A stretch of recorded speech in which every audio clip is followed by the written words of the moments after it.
জামাত ইসলাম মানুষ হয় কিনা, কিন্তু এইটা আসলে একটা অমানুষের দল। আওয়ামী লীগের থেকে ফ্যাসিস্ট হবে জামাত ইসলাম।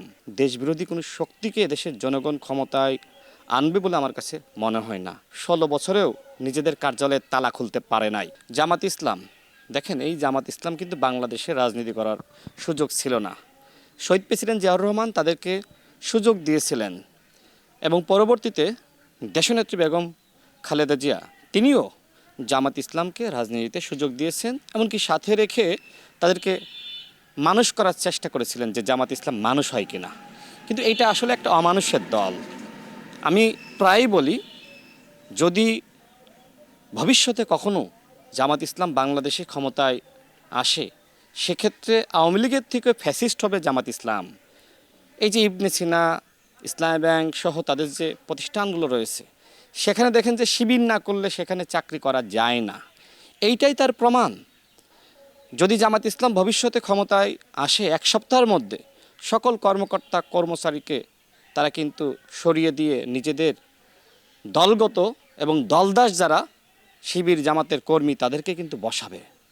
সুতরাং বাংলাদেশের যারা সচেতন মানুষ তারা কিন্তু জানে, যাদের হাতে সেই ৭১-এর দায় বা রক্ত, সেই স্বাধীনতা বিরোধী দেশবিরোধী কোনো শক্তিকে দেশের জনগণ ক্ষমতায় আনবে বলে আমার কাছে মনে হয় না।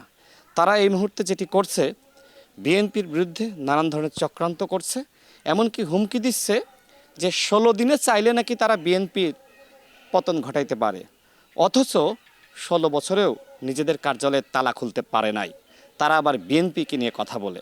এই জামাত ইসলাম, আমরা চাই যে তারা ভালো হয়ে যাক, কিন্তু তাদের যে কর্মযোগ্য বর্তমানে গালিগালাজ ছাড়া তারা কিচ্ছু বোঝে না। ওরা কি সংস্কার করবে?